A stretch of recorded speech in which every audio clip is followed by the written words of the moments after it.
What is up, wrestling fans? Welcome to another Pay-Per-Viewpoint edition of the Smark Out Moment Smack Talk podcast. This is going to be the post-show for WWE NXT TakeOver Philadelphia that just happened and closed off about 20 minutes ago from when we're recording this.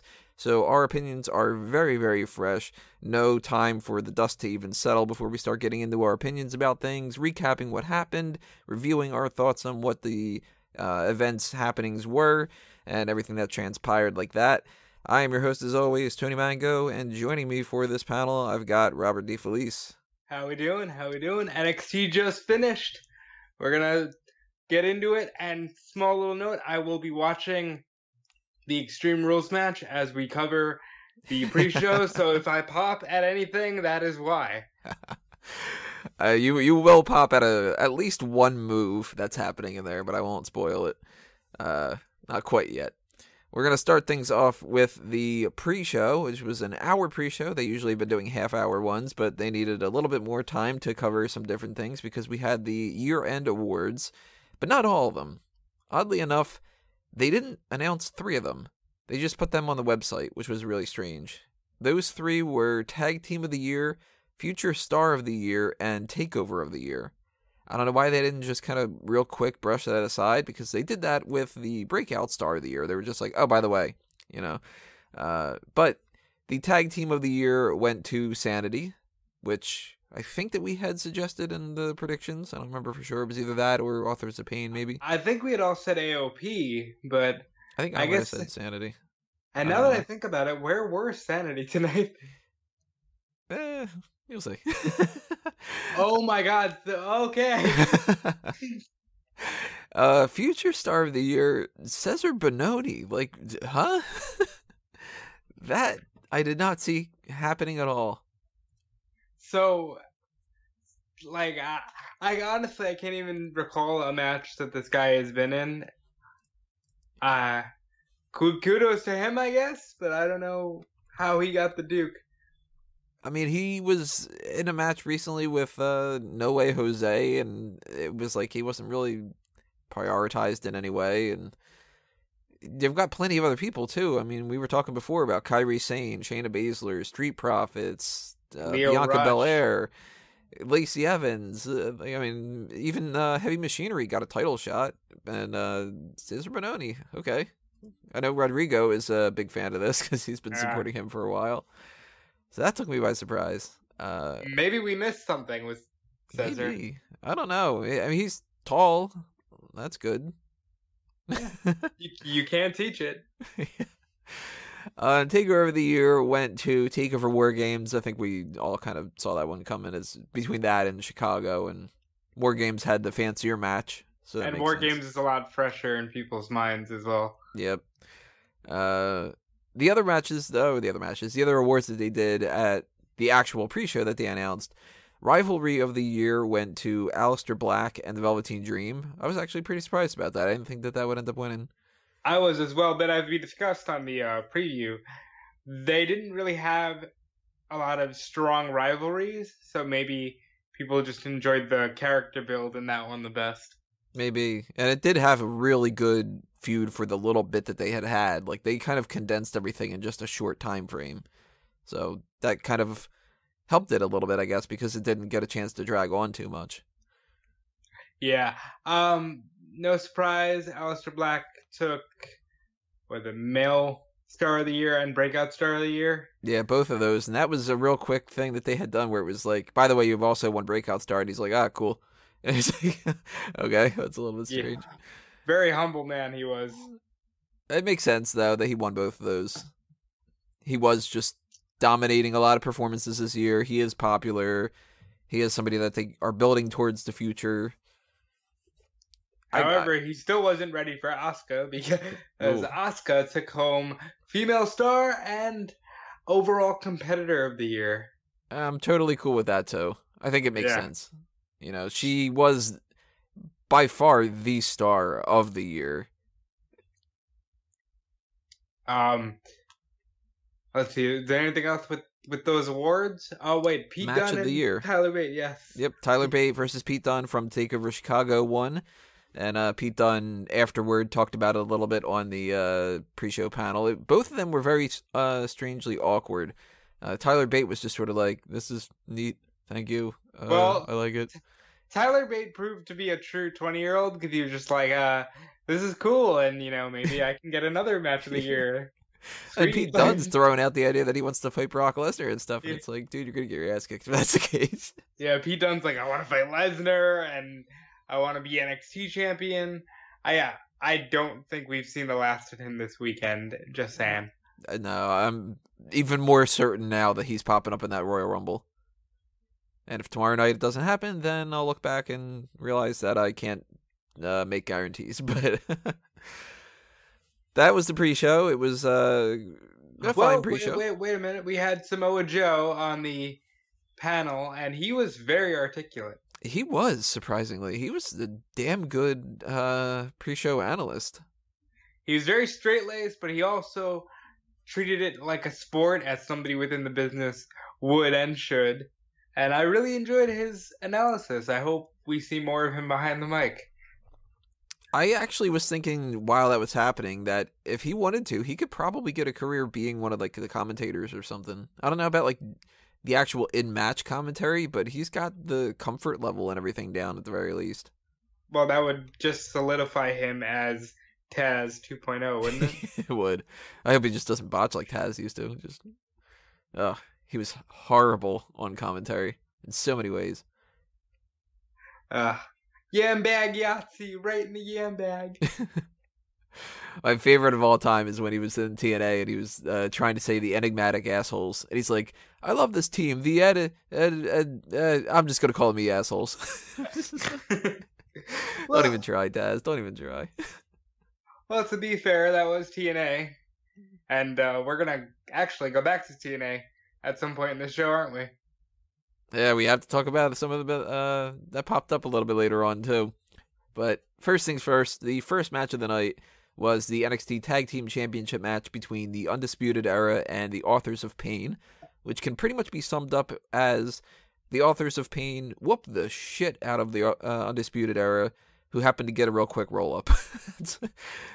Cheap win, but it makes sense. They're the heels, and they couldn't have dropped those titles that fast. So they needed to win. And it's time for the AOP to move forward, shall we say. Yeah, they need to come up to Raw or SmackDown. Although I'm not sure which one I'd rather see them on right now.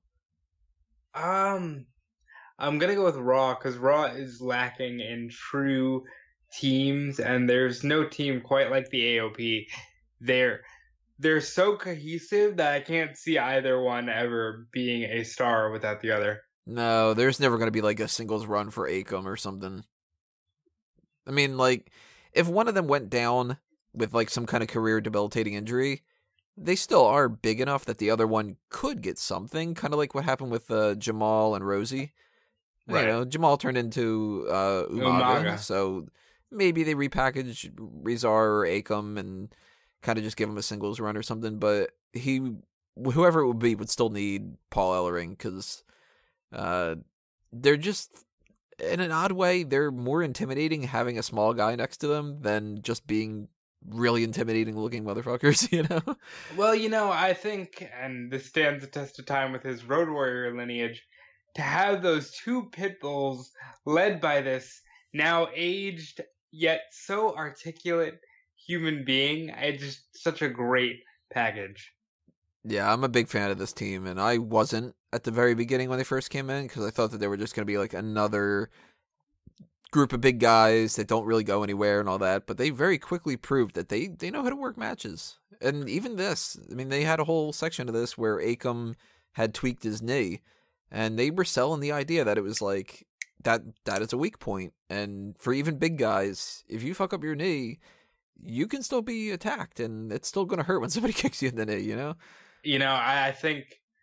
I do think the injury was part of the match.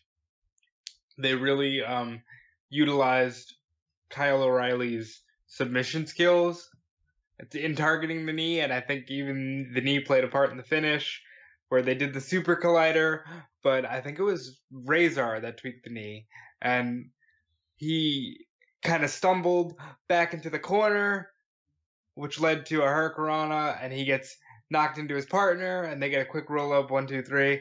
A very good match with the calculating heels outsmarting the rough and tough baby faces. Yeah, it works. It shouldn't have worked in a lot of ways, but it did. I will say I don't think they should have started with it. I think the match that followed should have kicked off the show. I don't know. I mean, there's part of me that thinks that and part of me that disagrees because, well, actually, before we even get into that, they showed a real quick thing where War Machine was in the crowd and everybody popped. I still have no idea who the hell War Machine is. I heard a lot of good things about them. But you don't watch Ring of Honor? No, I've seen maybe like 5 Ring of Honor matches in my life. And it's just, I have too much wrestling content as it is.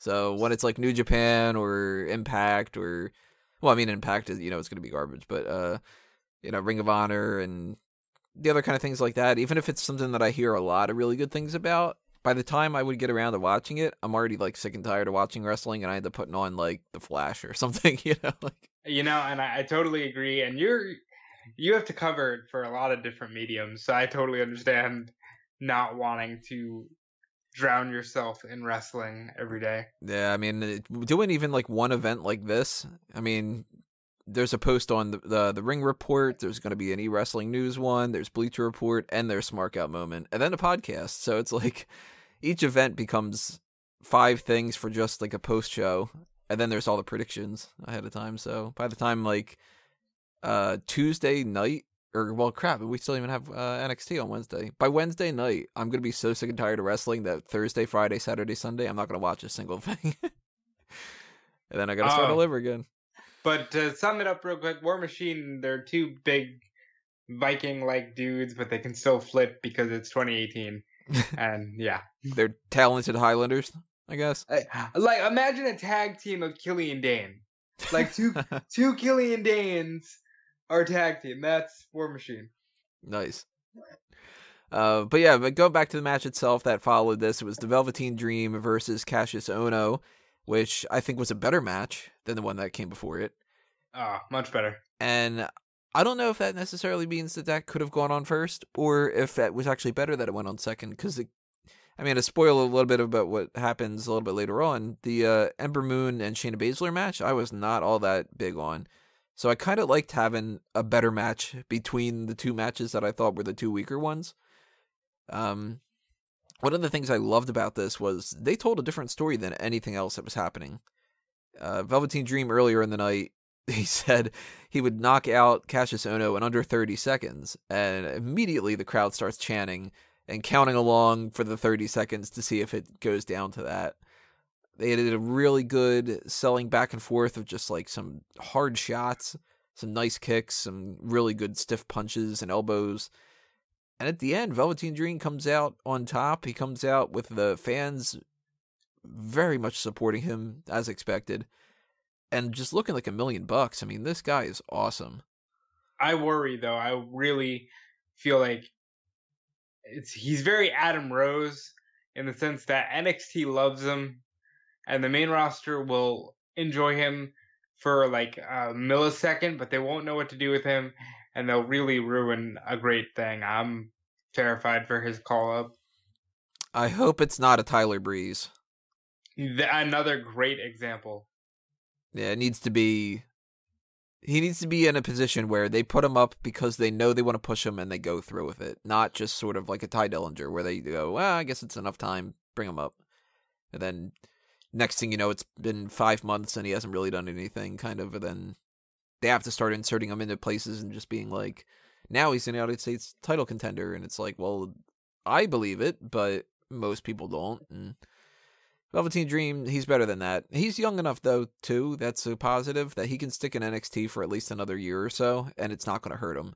It's not like Bobby Roode, where it was like, get this guy up on the main roster now. He's like 40 already, One thing I would say when looking at the Velveteen Dream is maybe they could start to look at NXT as its own brand in the sense that not everybody needs to be called up, Yeah. You could just be a big fish in a smaller pond. And you already are an employee in WWE. You already are doing what you want to do. Like, give them a little bit of a boost in their pay when they get to a certain level, and I mean, there's ways to get around that kind of stuff, but I would like to see him hold that Intercontinental title at least. Yes, he would have a lot of fun. I can see him changing the color of the strap. Yeah, some kind of purple strap or something like Yes. that. So I love this match. I thought this was great. Not something that I would have put down as like match of the year, but very, very good. I really enjoyed Velveteen Dream's 30-second knockout thing, and then he actually, I don't know if he like slapped him, but he did knock him out, and then that led to a lot of stiff shots. But Kassius loses here, and I have to ask, where does he go? They didn't do anything we predicted on the predictions podcast. He kind of just lost, so I don't know where he goes from here. He is in a position like a Bobby Roode, where he was ready, and now he's kind of faltering. Where do you put him? I mean, I still really like that idea of the whole Cesaro team up, but he has no momentum for that right now, so they need to figure something else out. Either he sticks in NXT and he's just the jobber, or maybe they give him a little bit of time off and he comes back with a little bit of a push or something, but I'm not anticipating him having a solid spot at New Orleans. Did you see that spot already? I just saw Death Valley Driver on 2 chairs. Yep. That's the spot. That thing is... Oh, man. I mean, we'll talk about that when we get to it in a few minutes, but... Did you see that they released a video of him where he's like, my name is Chris Spradlin, you may know me as Chris Hero. Right now I'm Kassius Ohno in NXT, and I love wrestling. I just think it's the perfect medium. I just thought it was such a weird video for WWE to release. They released it themselves? Yeah, it was a WWE release. It was very strange. So it made me think that they had potential for him, and, he ends up losing and coming up short here. That's strange that he would be saying his other names. Yeah, I don't really know where they're going with him. I want to see him tomorrow as well. Yeah, I mean, he's got to bounce back at some fashion. Even if he is a jobber, he needs to win a couple matches, so when he loses, it makes, sense, and it kind of makes it seem worth the while. Because you can't just lose everything. If you lose everything, then who gives a shit when you lose, But I don't want to see him beat Velveteen Dream next week or something, just to offset it or whatever, and I don't really know who I would pair him up with. I mean, hey, if he's the future star of the year kind of a thing, have him fight Cesar Bononi, for all I care. Yeah. Cesar Bononi could very well run through him, because he's Cesar Bononi. Apparently he's a big deal. Then unfortunately we went to the part that I didn't enjoy. That was the NXT Women's Championship match between Ember Moon and Shayna Baszler. And I think that this had so much more potential than what they gave us. And it was a 3-move match. It was Baszler hurts Ember Moon's elbow. Ember Moon hits the Eclipse and hurts her arm even more. Baszler locks in her arm breaker, or whatever technically that actually was, and she struggles and rolls around a whole bunch of times over and over and over for like 5 minutes, and then gets a roll up and wins. And that's it? That's all you gave me? Really? They were in a very tough spot, I will say. We talked about it on the predictions day. We're in a spot where Ember Moon was like the Bayley, where she finally won it, and she ran into this brick wall immediately, and they decided to have her barely get over the brick wall. However, I disagree with this, because I thought they had an easy out where they could have just had her mandatory forfeit. Her arm's too injured. She saves space. Shayna's the champion. You can move forward from there. But they went with Ember Moon defeating her. And I think the finish spot took way too long. Yeah. I enjoyed the fight, But about the fourth time that she didn't tap out, I realized, okay, she's going to get the better of her, because if she wasn't, she would have tapped really quick by now. Which kind of makes you think also that, well, she must not have been that hurt if she's going through it for that long, you know? Yeah. So you can't be like, I'm in extreme agony and this is the worst thing I've ever felt in my life, but I can still put up with it for as long as it is. No, you would have tapped out. You've tapped out to the Oscar lock in significantly shorter amount of time. So that's why I don't buy it.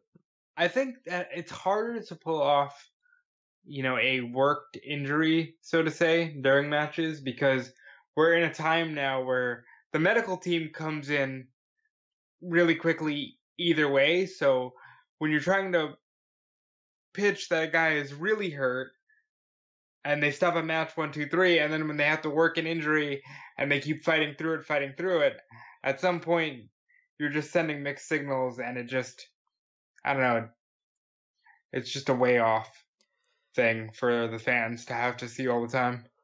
Yeah, this really didn't do anything for me in the grand scheme of things, because I looked at this afterward and I thought, okay, well, what are we going to do? Just have a rematch again? So then we're going to repeat the same build that we just had before?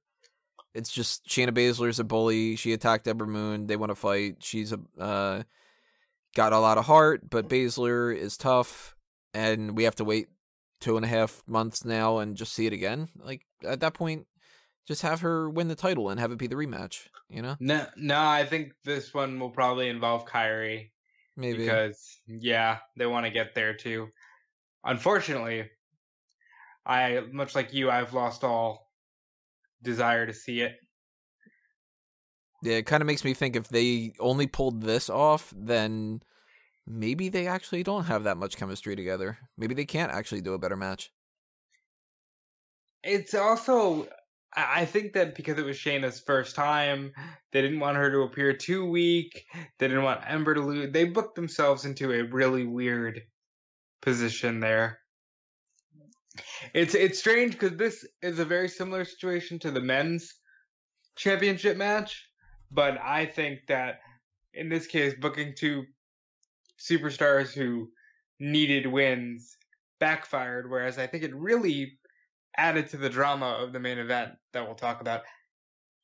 Well, another thing that bugged me about this whole women's match was we had just seen 2 matches ahead of time the same setup. It was somebody dominates, and then somebody else gets a roll-up win to survive. It wasn't even like hitting the finisher and getting that or whatever. It was the same, just a roll-up. So it was like, well, you just copied and pasted the same as the tag match a little bit. You know, there's an injury going on, and one person's beating the shit out of the other one, but loses at the last second, kind of. So at that point, I was like, all right, well, are we going to get that for the main event too? Just kind of like every other match ends like this. So I didn't dig it, and I know people are going to complain and say that the reason why I don't dig it is because it's the women's match. That's not the case. I actually thought this was going to be one of the better matches of the night, and I was wrong. Speaking of the women's match, in the crowd, they showed Maria Menounos and hyped up how she's going to be calling the women's Rumble match, and yeah, I just kind of groaned myself. I like Maria Menounos. She's cute. Yeah, she's cute. I like her too. Ricochet was in the crowd as well. By the way, are they going with his real name? Because they keep calling him Trevor Mann, and I'm not liking it. I think that they're trying to ease people into it. I think they're trying to go like, well, why don't we call you Trevor Mann, and just like you could nickname yourself Ricochet once in a while, or like, I don't know, because they go with War Machine, it's just War Machine. With Ricochet, they're like, oh, it's Trevor Ricochet Man. Like what is he, Bret Hitman Hart kind of thing? Like, yeah. And that took us into the Extreme Rules match, which you should be somewhat around the point of being at the end of right now, probably. That was Adam Cole versus Alistair Black. So you got one of NXT's favorites versus one of NXT's favorites, as evidenced by what happened with the year-end awards. Because, I mean, he pulled off 2 of the awards right off the bat just on his own, let alone also winning Match of the Year with Alistair Black. What part of the match are you on now? Yeah, I just finished it. Alistair Black picks up the win with the Black Mass. People were hyping it as a match of the year, so I thought I was going to see a little bit more. But this one was a cluster. A good cluster, but a cluster. And much like the women's match that came before and the men's title match that came after, two guys that really both needed wins here. Not really the best from a booking perspective. But, here we were with these two guys had a killer Extreme Rules match. We saw Sanity. I don't know if you want to get into that. Maybe set it up a little bit, but we saw Sanity, Undisputed Era. Yeah, both of them interfering, which makes perfect sense. It's a no DQ match, so why not? Undisputed Era wants to help out their partner, Adam Cole, and just to kind of offset it a little bit, Sanity comes back and fights them because they never got their chance at that NXT tag title rematch that they were rightfully in, so that makes perfect sense. Good booking as far as I'm concerned. Yeah. Great match, a lot of interference. I do wonder if we're going to see like Sanity teaming with Aleister Black in New Orleans or what they're going to do there, because I feel like Adam Cole came in hot, but they kind of killed him off pretty quickly. And he's one of my favorite guys, so I'm sad to see that they're killing him off like that. I'm anticipating 3-on-3, Undisputed Era against Sanity, and Aleister Black to be in the world title picture. Or it's not really a world title technically, but you know what I mean. Yeah, the main championship. I definitely see Aleister Black being in the main title picture after what we're about to talk about. But yeah, the match was good.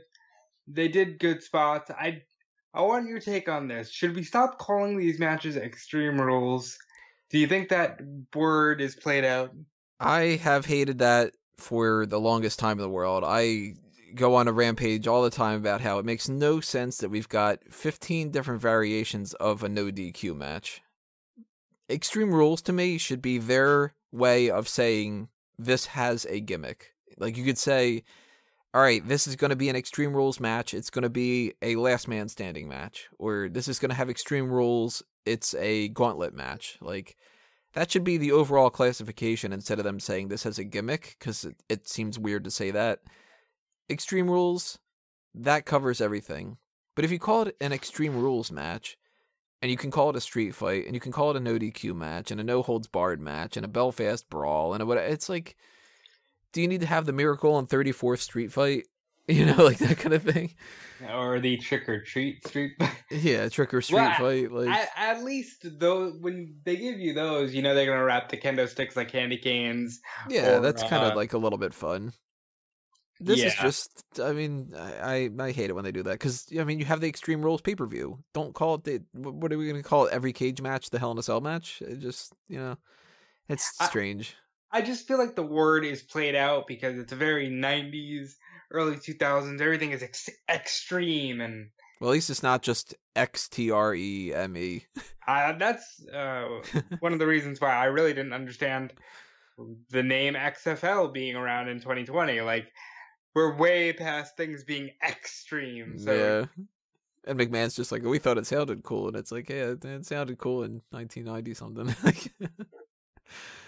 Then that turned us into, actually, no, before I talk about that spot on the chairs, ouch. Holy shit. Yeah. Adam Cole was bleeding a lot from his fingers and his leg. I don't know how that happened. I just turned around and he was like covered in little cuts. I don't know from what exactly, but he bled in that one. Yeah, he's not gonna be feeling great tomorrow, or next week, or probably a month from now. That's I don't know if it's worth it, but it did look pretty brutal what they went through, and that was kind of fun. We had EC3 in the crowd, actually credited as EC3, not Ethan Carter III, not Derek Bateman, just EC space 3. I wonder what that's going to mean, if it's going to mean anything. It'll be interesting to see where they go. Yeah, I'm curious if it's not just another Big E type thing where they're just going to call him EC3 and not ever explain it, Yeah. But that's good. He's in WWE for sure. He is going to keep at least some of that bravado and give him the fucking belt, as far as I'm concerned. Yes. I'm a little sad because I won't get my Dixie Carter on the main roster as a manager. I think, they worked with Bischoff. They worked with a lot of people that were their competitors. I think Dixie could be fun in a very, very small role. Who knows? Maybe she'll win the Royal Rumble. And if anybody's curious, Robert's in a wind tunnel right now. Yes, I am. I am in a wind tunnel. Actually, we're recording this, and the rest of my family just came home, and what you hear is the shower going.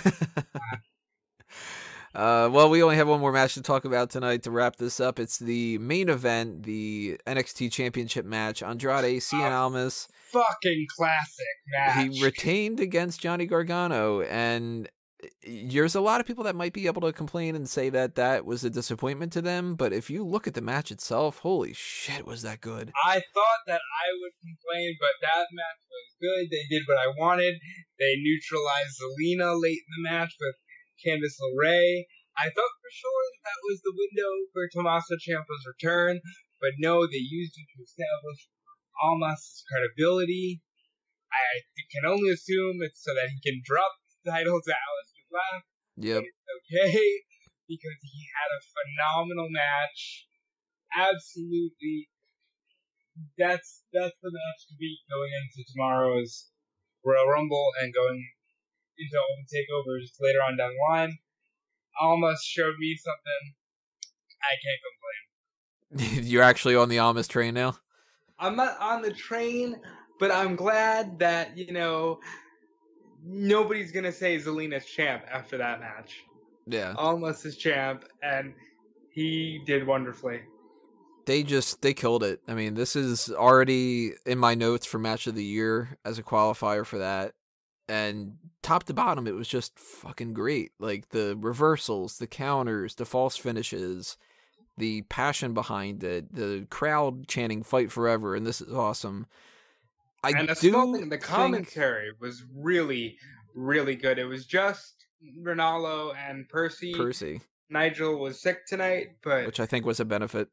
The commentary was so passionate for this match. I mean, Percy's still learning, but it was really good. I do have to say, though, if I could make it just a little bit better, I think that I would have Ciampa interfere. Because at the end, him attacking afterward kind of made me go like, he was there already. Like, he could have done that kind of. But I don't know how they would have put it off necessarily either. So it's like, it's nitpicking. And it's the type of thing where I'm not going to be like, hung up on that detail and saying that this like it crapped all over it or something. This was a phenomenal match. This was easily best match of the night. This is going to go down as one of the best matches of the year in NXT, if not WWE. And both of them, Almas and Gargano, and for that matter, for their part in it, Zelina Vega and Candice LeRae, they all need to pat themselves in the back. I mean, this was just amazing. Do we get Zelina and Candice at New Orleans? We'll see. Maybe. At the very least, I can kind of expect to see a mixed tag match on like a future episode of NXT. Be a pretty good way to tie them in. Almas and Zelina against Gargano and Candice like 2-3 weeks from now or something. That could work. I have to say, with Ciampa returning, I would have loved for him to have returned after Gargano wins, and then we have, the main feud being for the title. But it is what it is. I'm looking forward to their match. Yeah, that's going to be one of the major selling points, and it's going to be fucking great, too. That's going to be another one. Like, if anything beats this Almas match, that one could end up beating it. So keep your eyes peeled on that one. But that's it.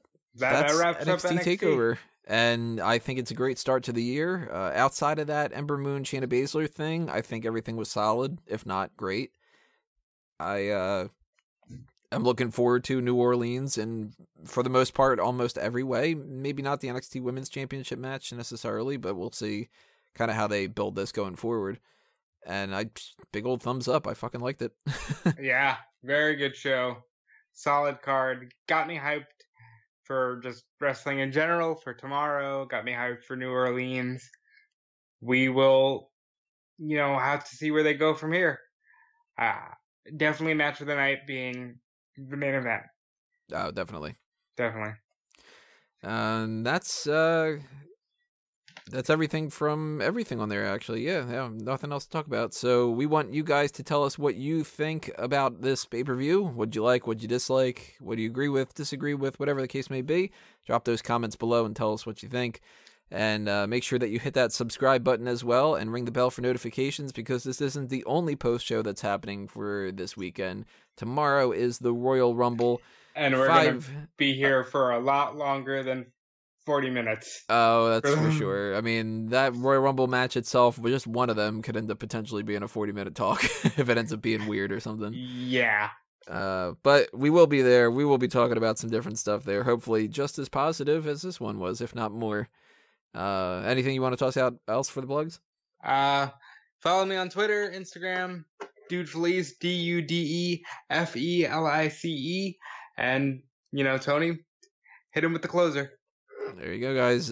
We will be back tomorrow night if you're listening to this tonight, and whatever the time zones are. And everything else that's happening on smarkoutmoment.com you will find on smarkoutmoment.com. Follow us on Facebook and Twitter at smarkoutmoment, and keep sending in those mailbag questions as well for next week. We will see you when we see you, everybody. This has been another Smark Out Moment, and we are being counted out.